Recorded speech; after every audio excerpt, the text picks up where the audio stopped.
Debo empezar en mi intervención subrayando que he contemplado este debate inicial sobre la presencia o no del presidente del Gobierno hoy aquí con cierto estupor. Parece razonable, no creo que nadie pueda negar esto, que quien debe proporcionar en primer lugar las explicaciones es el ministro del ramo. Es razonable, sobre todo teniendo en cuenta que el presidente del Gobierno ya ha anunciado su comparecencia el 11 de febrero en el Congreso de los Diputados, una Cámara en la que, por cierto, están representados grupos que no tienen presencia aquí en el Senado y creo, corríjanme si me equivoco, que no hay ningún grupo que esté aquí presente que no esté a su vez presente en el Congreso. Por tanto, parece que lo razonable es que la comparecencia más omnicomprensiva que haga el presidente del Gobierno en primer lugar sea después del ministro del ramo y en la Cámara en la que todos los grupos están representados. Pero es que además me produce estupor si acudo a los antecedentes, porque si queremos buscar un antecedente a un acontecimiento similar al que hoy nos trae aquí, tenemos que remontarnos al año 2013, 24 de julio, accidente de Angrois. En aquella ocasión, el presidente del Gobierno no consideró necesaria su comparecencia, ni en el Congreso ni en el Senado, en ningún momento. Pero es que ni siquiera la ministra del ramo consideró oportuno comparecer en el Senado, ni tampoco en el Pleno del Congreso. Limitó su comparecencia exclusivamente a la Comisión de Transportes del Congreso de los Diputados. Y puesto que he escuchado hoy aquí hablar de las víctimas y decir si las víctimas no merecen la presencia del presidente del Gobierno, la pregunta que cabe hacer es si los 80 muertos de Angrois no merecían la presencia del presidente del Gobierno. Explíquenlo, porque creo, sinceramente, que si no lo explican, si no explican tamaña incoherencia, llegaremos a la conclusión de que ustedes, como un día les dije, respetan exclusivamente la ley del embudo, lo ancho siempre para ustedes y lo estrecho para los demás. En fin, conviene que lo expliquen. Esta es mi primera comparecencia en sede parlamentaria y lo primero que querría hacer es expresar mi solidaridad y de todo el Gobierno con las víctimas y con sus familiares y amigos a cuyo lado estaremos siempre. Y hago extensivas mis condolencias a los familiares y allegados del maquinista fallecido en Gélida.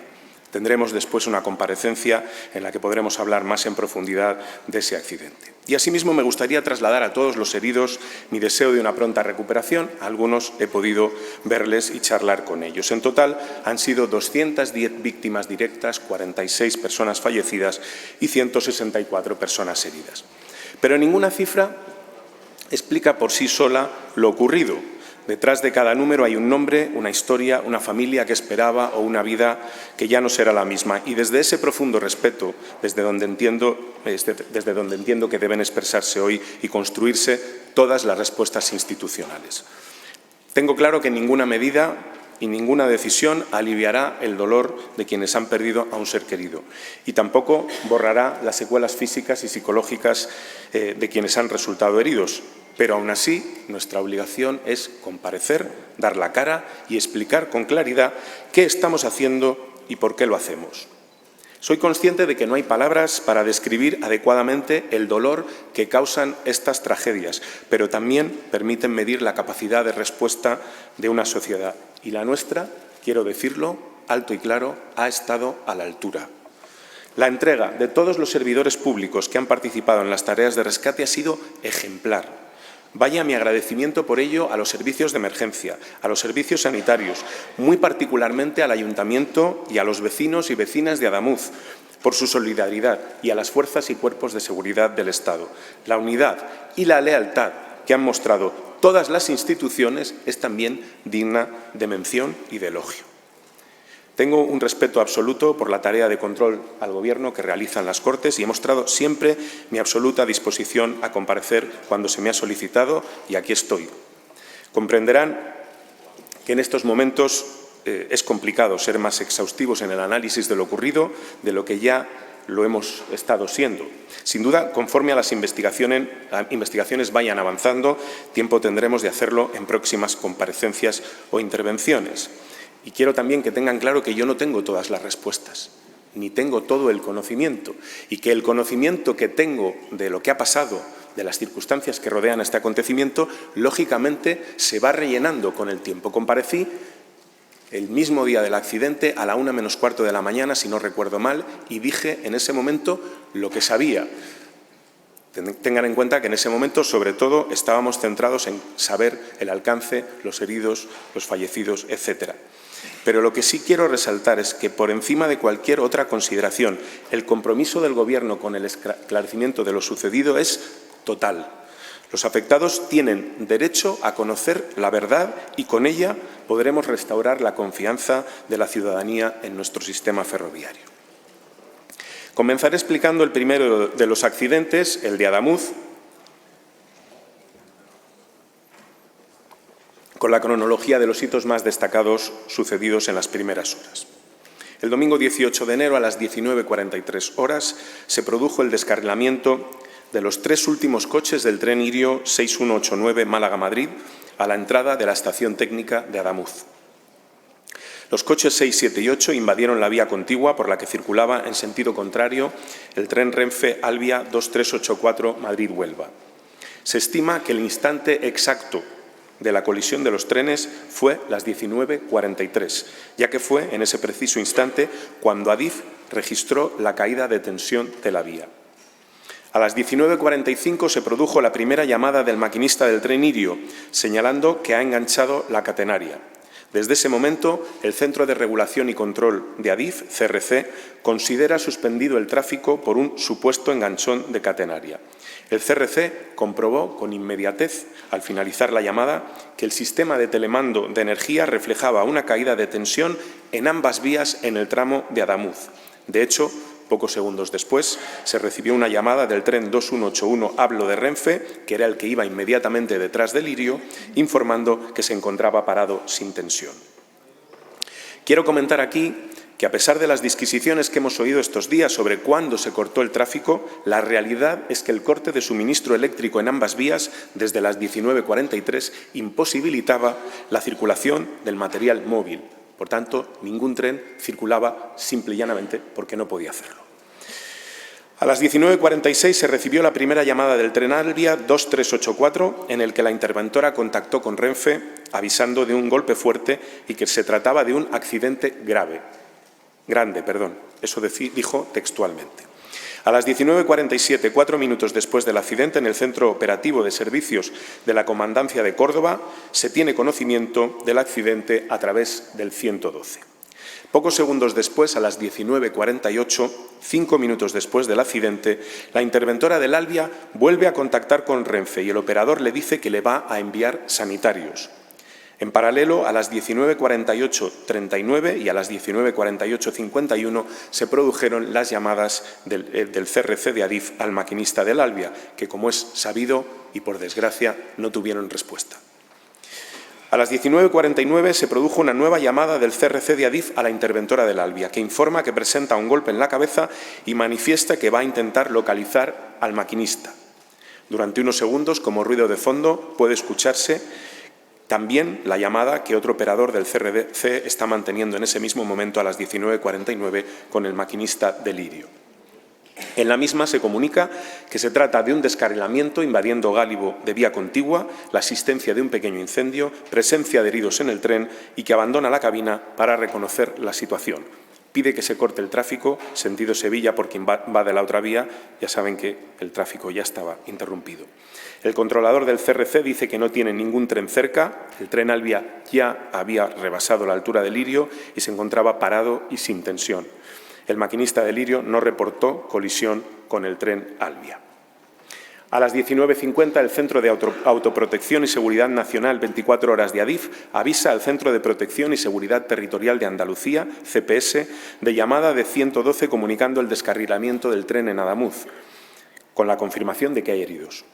También a las 19:50, Renfe contactó con la interventora del Albia nuevamente, que le comunica dónde se encuentra y da la orden del envío de sanitarios. La interventora advierte que hay más heridos, se avisa a Adif para que movilice los servicios de emergencia, se explica que los viajeros han roto los cristales y se están bajando del tren. A las 20 llega la patrulla de la Guardia Civil, la primera, al lugar del accidente. 20:00. Confirma los hechos del Irio y pide presencia urgente de servicios sanitarios, bomberos y más efectivos de la Guardia Civil. Asimismo, también, a las 20 horas desde Lirio, avisan de un primer fallecido y de que los coches 6 y 7 habían descarrilado, el coche 8 volcado y que había pasajeros bajando del tren y por la zona de las vías. De acuerdo con lo indicado por la Junta de Andalucía, a las 20:02 llegó el primer sanitario de Cruz Roja. A las 20:15, el maquinista del tren 2181, hablo de Renfe, que era el que circulaba tras el Lirio, y 2 personas inspeccionan la vía 2. Simultáneamente se ordena el retroceso de todos los trenes en circulación a sus estaciones de origen. Además, desde el CRC de Adif se coordina el rescate del tren 02181 que se había quedado sin tensión cerca del lugar del accidente. A las 20:45 se activa el Plan de Asistencia a las Víctimas y sus familiares, PAVAF, de Renfe, con sus grupos correspondientes, activando desde ese momento la línea telefónica de atención a consultas. A las 21:00 comienza la evacuación de los primeros heridos. A las 21:20 se procede al traslado del personal de atención psicológica de Renfe a hospitales. A las 21:30 se inicia la habilitación de los espacios en las estaciones de Atocha, Sevilla, Córdoba, Málaga y Huelva para atender a familiares. A las 22:00 los pasajeros ilesos y heridos leves se agrupan hasta puntos de recogida con autobuses con destino a Adamuz. Y a las 22:11 la Unidad de Protección Civil de Andalucía informa de que se instala el puesto de mando avanzado en la estación de Adamuz por el Grupo de Emergencias 112 de Andalucía. A las 22:45, Irio confirma la evacuación total de los viajeros del tren descarrilado mediante recursos del municipio de Adamuz. Permanecen a bordo el maquinista, la tripulación y víctimas mortales. Irio moviliza 6 autobuses adicionales para apoyo a la evacuación. A las 23:00 se da por finalizada la evacuación de heridos leves y pasajeros ilesos hacia Adamuz, continuando las labores de evacuación de heridos graves y excarcelación de víctimas atrapadas. Durante toda la noche continúan los trabajos de rescate y a las 9:24 del lunes siguiente se activa el Centro de Integración de Datos en el Instituto de Medicina Legal de Córdoba. A esa hora ya me encontraba en el lugar de los hechos. Con esto concluyo el resumen de lo sucedido en las primeras horas del accidente. Contra lo que se ha dicho en algunos medios, quiero dejar claro que desde los primeros instantes se fue consciente de la existencia de 2 trenes accidentados y así se comunicó a los servicios de emergencia.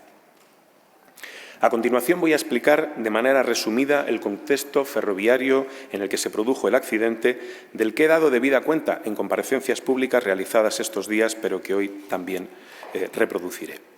En lo que se refiere a la infraestructura, el accidente se produjo en un tramo que, como saben, forma parte de la línea alta velocidad Madrid-Sevilla, sobre la que se ha acometido una renovación integral, y explicaré su significado, con una inversión global de 780 millones de euros. Voy a detenerme en esto todo lo que sea necesario porque no quiero que nadie vuelva a sorprenderse más con lo que se ha hecho en esta línea. Y quiero dejar algo claro desde el principio, no voy a decir nada que no sea público, nada que no esté documentado y nada que no figure en los 89 contratos públicos que engloban las actuaciones realizadas en la línea Madrid-Sevilla. Todo lo que voy a explicar está en los pliegos, está en los expedientes y está a disposición de cualquiera que quiera consultarlo. La línea de alta velocidad Madrid-Sevilla no es una infraestructura abandonada ni olvidada. Es una línea con más de 30 años de servicio que ha estado sometida de manera continua a labores de mantenimiento, conservación y, en los últimos años, a un proceso profundo y planificado de renovación. La primera gran renovación de la alta velocidad española. Aquí quiero aclarar que esta actuación se computa como inversión, no como gasto de conservación o mantenimiento, que es a mayores. Renovar una línea de alta velocidad no significa levantarla entera y volver a construirla. Es impensable. Significa actuar de manera progresiva, ordenada y compatible con la explotación ferroviaria, sustituyendo aquellos elementos que lo requieran. Y voy a detallar lo que se hace en cada uno de ellos. En primer lugar, se ha actuado de forma muy significativa sobre la infraestructura propiamente dicha. Se dividió la misma en 4 tramos, A, B, C y D. Estas actuaciones han incluido corrección de defectos estructurales, impermeabilización de tableros, adecuación de túneles, estabilización de taludes, mejora de drenajes, corrección de asientos de terraplenes, caminos de acceso y cerramientos. Una parte muy relevante de estas obras está ya finalizada y responde a una lógica clara: garantizar la durabilidad y la seguridad de la infraestructura base que soporta la explotación ferroviaria. Los elementos, en cuanto a la superestructura de vía, los elementos susceptibles de ser sustituidos en la vía son los aparatos de vía de alta velocidad, que incluyen desvíos, escapes y aparatos de dilatación, las traviesas, el balasto y los carriles.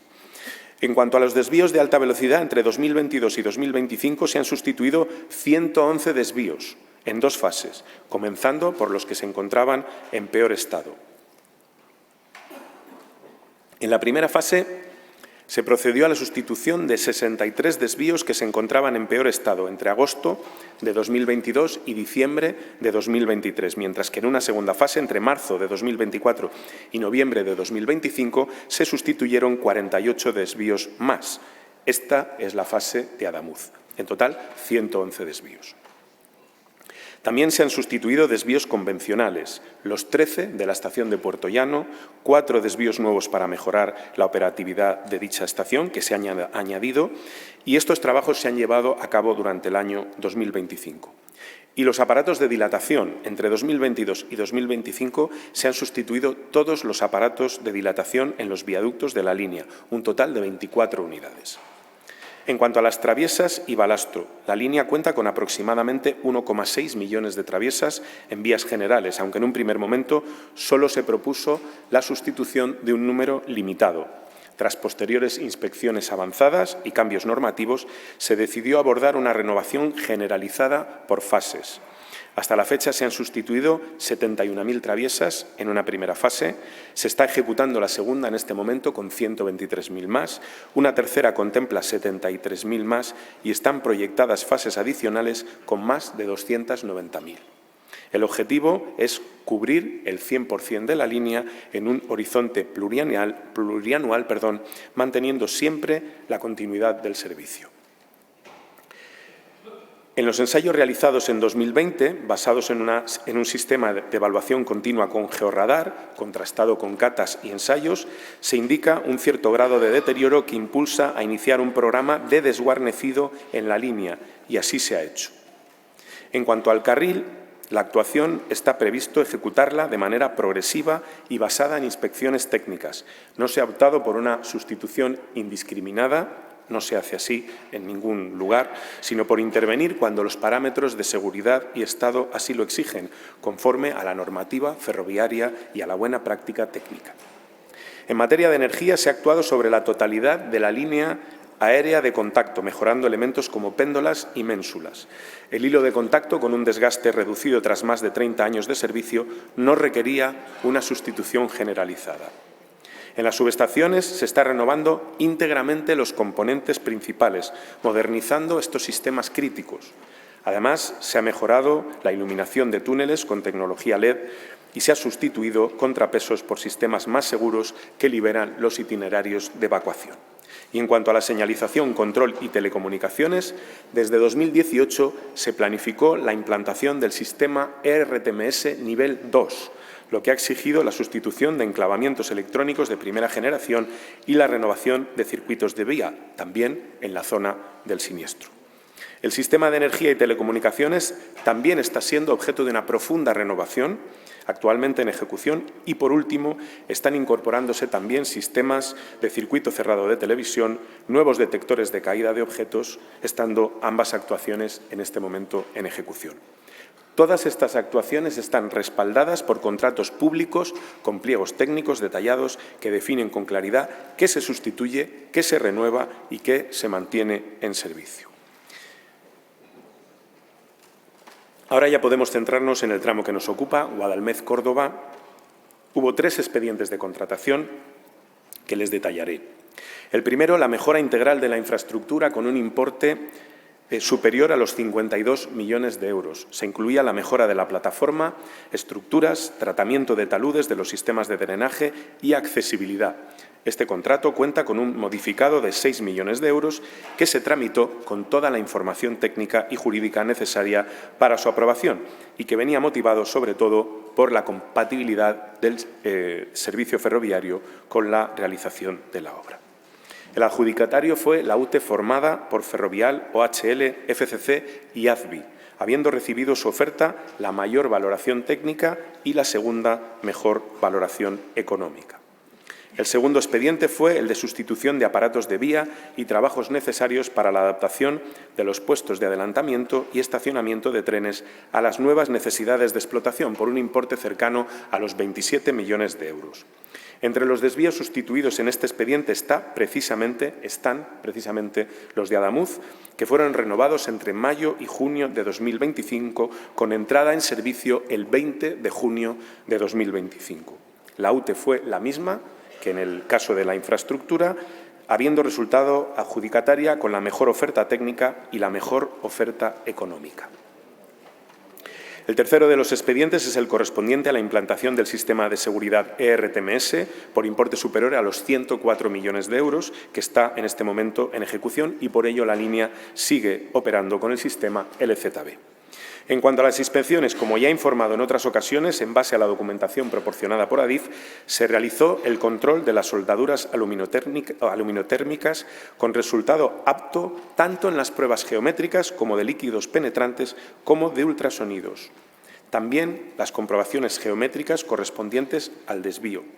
Y desde el inicio de la explotación se han realizado comprobaciones con auscultaciones dinámicas, geométricas y de ultrasonidos en el tramo. En concreto, en un entorno del accidente de 10 kilómetros hacia un lado y hacia el otro, nos consta que se han realizado al menos 13 bateos en el año 2025, el último el 6 de noviembre. 5 auscultaciones dinámicas, el 26 de junio, solo 6 días después de la puesta en servicio, el 8 de septiembre, el 13 de octubre, el 15 de octubre y el 21 de noviembre. También se realizaron pruebas de ultrasonidos en vía el 10 de septiembre y 2 auscultaciones geométricas el 8 de septiembre y el 13 de octubre. Y, por último, una prueba más, la más reciente, de 7 de enero, del desvío 645, en el que a la entrada se produce el siniestro en el cupón, que dio el resultado de aparato en perfecto estado. Deben tener presente que en promedio en la red hay un par de inspecciones geométricas al año y entre 2 y 4 dinámicas al año. Aquí se sobrepasa con creces la media de pruebas que se realiza habitualmente en la red. En lo que se refiere a las incidencias reportadas por los maquinistas en los últimos 4 meses en el tramo del accidente, constan las 4 siguientes. Un desguarnecido, que viene a ser falta de balasto, por alguna razón, el 30 de octubre de 2025. Un arrollamiento de un animal justo un día después, el 31 de octubre, un desprendimiento de una pieza de un tren, el 25 de noviembre, y una disyunción de pantógrafo, el 26 de noviembre. Todas las incidencias fueron resueltas debidamente. Por otro lado, en el caso de los trenes de Renfe, se han analizado también aquellos que pasaron antes por el lugar del accidente por el gestor de datos de los vehículos de la flota, que es Talgo. En ninguno de ellos se ha detectado ninguna anomalía que, de acuerdo con los umbrales establecidos, exigiera ningún tipo de intervención de carácter inmediato, es decir, ni reducción de velocidad ni detención automática del tren. También hemos revisado los bogies de los trenes de Renfe que pasaron antes por el lugar del accidente. En uno de ellos hemos detectado marcas similares en el lado derecho a las presentes en el tren Irio en 2 o 3 bogies y en otro hemos observado una rozadura. Además, se ha visto una posible marca similar en un bogie izquierdo. Pero salvo en esos 2 casos, ningún otro tren de Renfe que pasó ese día por el lugar del accidente tiene vestigio alguno. Todo esto que les estoy diciendo está recogido en un informe exhaustivo del examen de los datos remitido por Talgo. Con esto concluyo el resumen de la revisión preliminar que hemos hecho de la infraestructura en el lugar del suceso. Hasta aquí les he expuesto el accidente, he proporcionado la cronología de las actuaciones más relevantes, descrito el contexto, pero en una tragedia de estas características la responsabilidad de las instituciones no termina en el lugar del accidente, comienza, al menos de otra manera, también después. La prioridad, como no puede ser de otra forma, la atención de las víctimas y sus familiares. De acuerdo con las últimas cifras, como saben, 45 personas perdieron la vida, 123 resultaron heridas. El Real Decreto 627 2014 de 18 de julio, por el que se regula la asistencia a las víctimas de accidentes ferroviarios y a sus familiares, establece las medidas a adoptar por las administraciones públicas en el ámbito de sus respectivas competencias y por las empresas y entidades del sector ferroviario, para garantizar la asistencia de las víctimas de accidentes y de sus familiares. En base a dicha normativa, las empresas ferroviarias desarrollaron sus planes de asistencia a las víctimas de accidentes ferroviarios y sus familiares, mediante los que se establecen los mecanismos de información, atención a las consultas, instalaciones para atender a los familiares, transporte y alojamiento, asistencia psicológica, información sobre asistencia financiera, tratamiento de los efectos personales, así como otras medidas.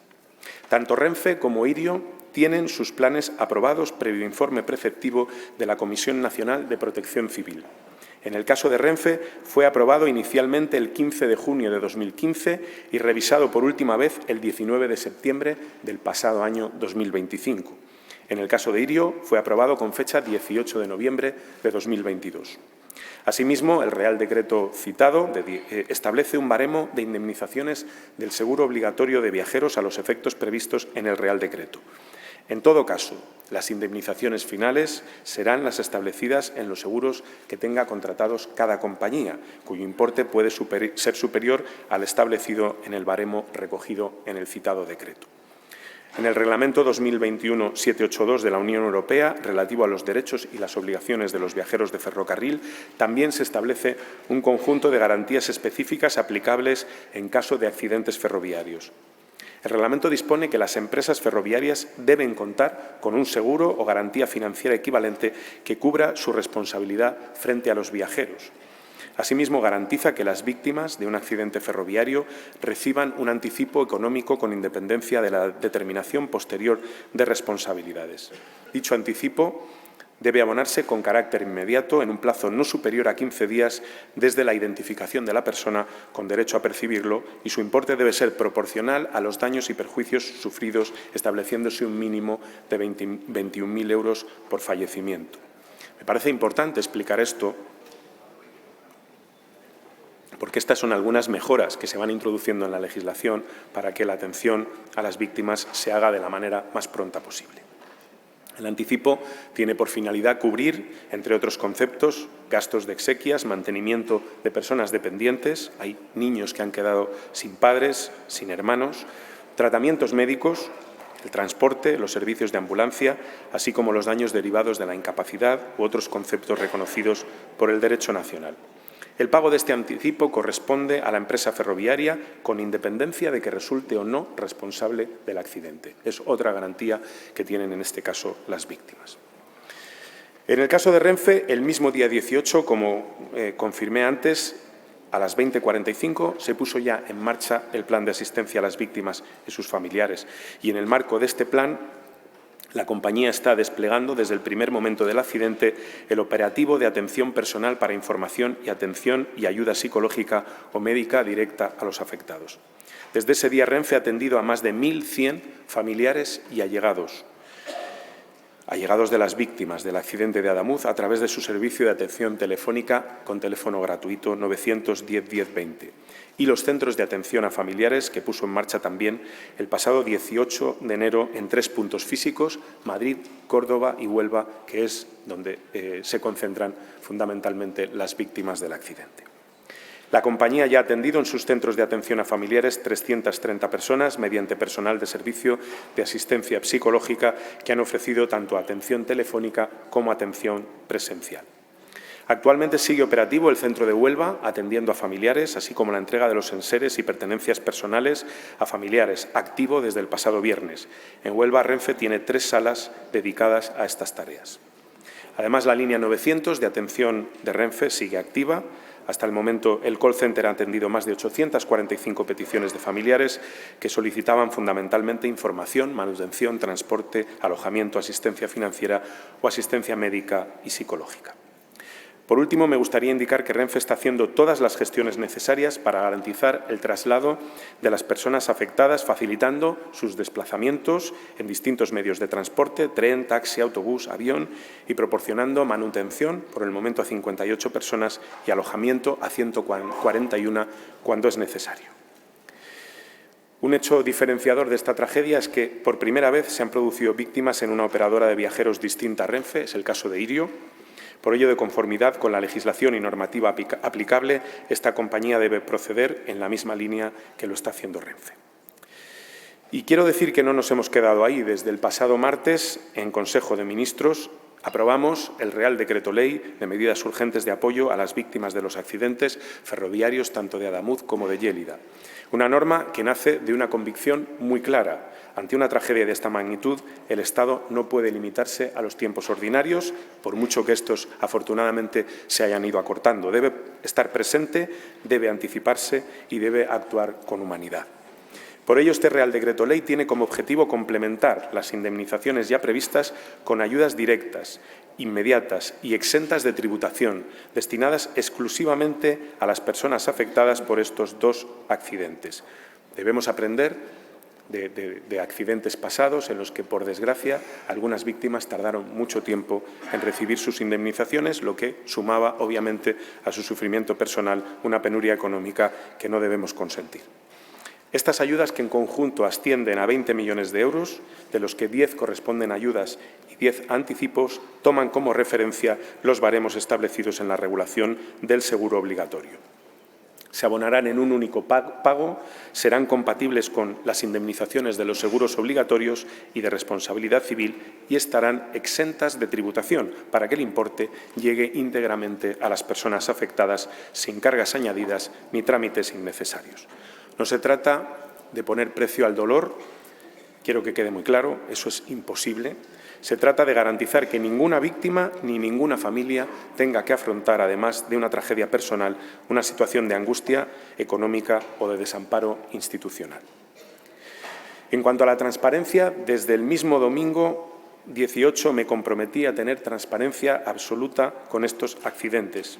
Dije que comparecería y daría las explicaciones necesarias las veces que hiciera falta. Dije que no me iba a esconder y no lo he hecho. Aquí estoy hoy en el Pleno del Senado. También estaré el próximo martes en la Comisión de Transportes del Congreso de los Diputados.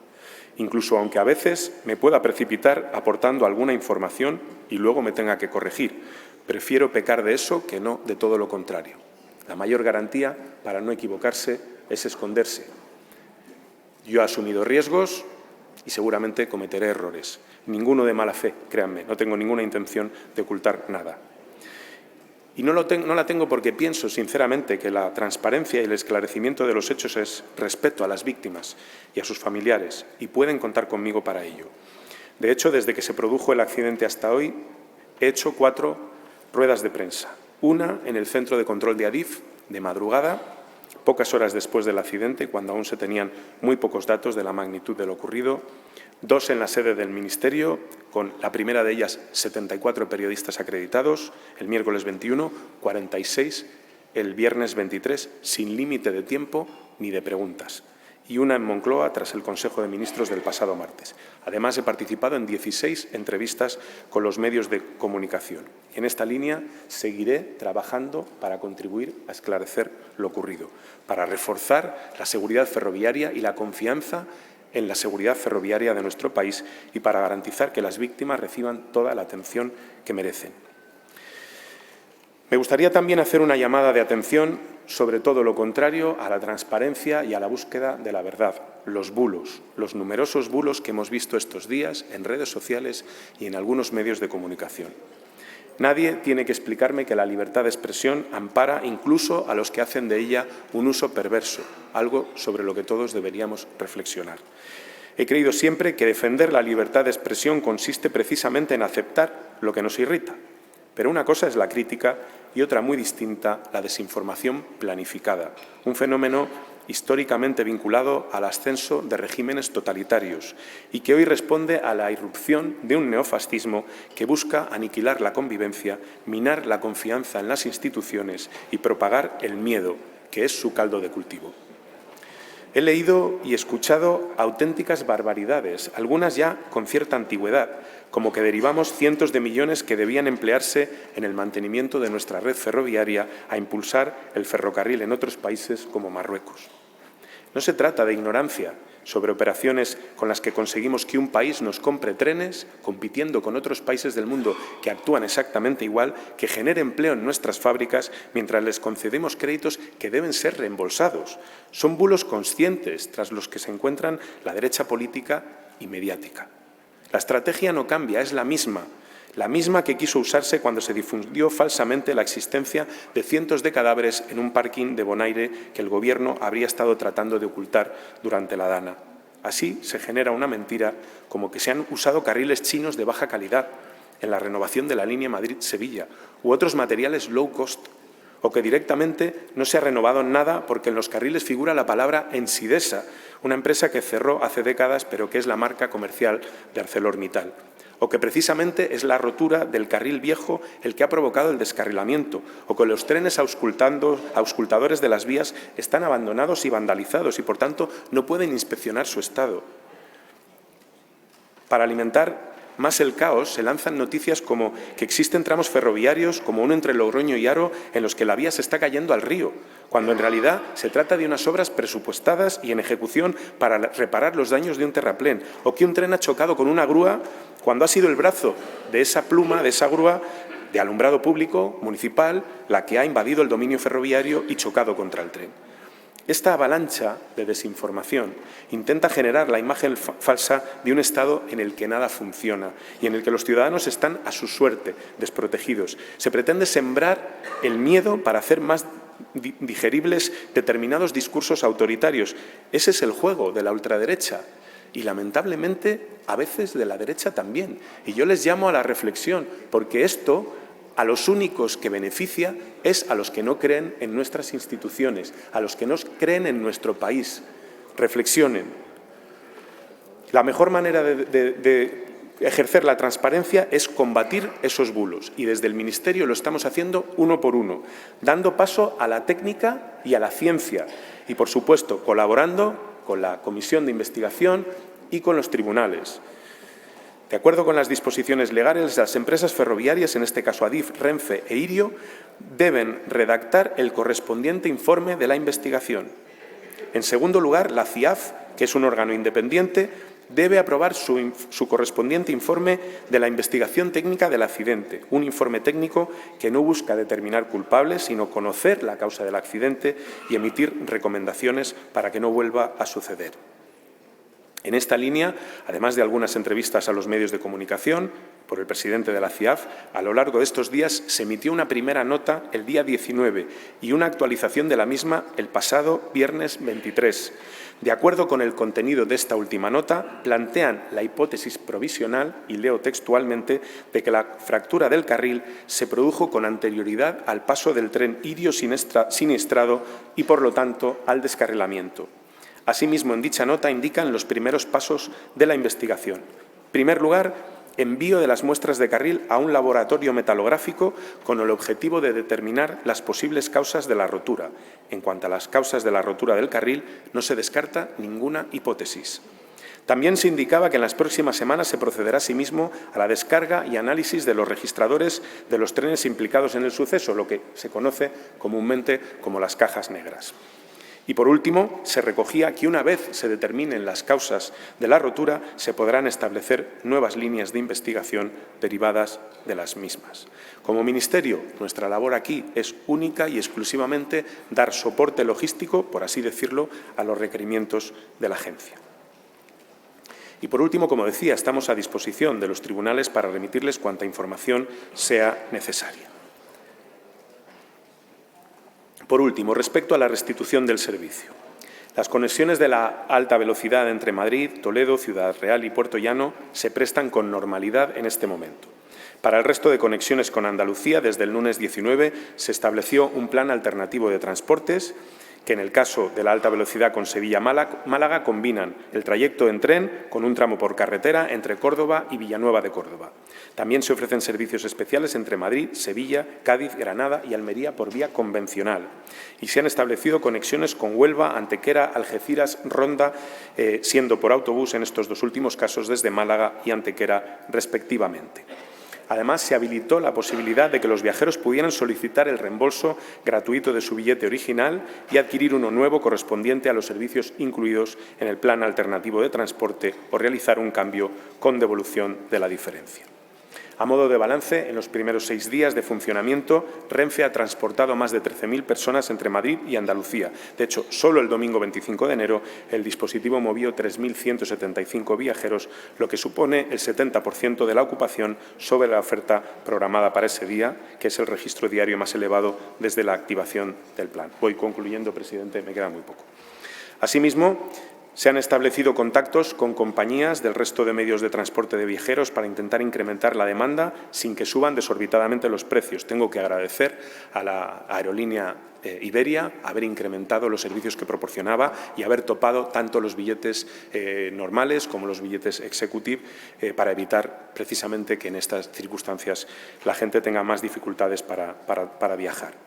Y, por último, aunque estamos movilizando todos los medios disponibles, debo indicar que, dada la magnitud del accidente, en estos momentos aún no es posible facilitar una fecha para la restitución del servicio original en plenas condiciones de seguridad. Ayer recibimos el permiso de la autoridad judicial para intervenir ya en la vía siniestrada y, por tanto, nos hemos dado un objetivo, un plazo de 10 días para realizar la obra de reposición y poner en marcha la infraestructura, pero esto tómenlo con todas las cautelas posibles. Concluyo mi intervención inicial, aunque me haya excedido un poco en el tiempo.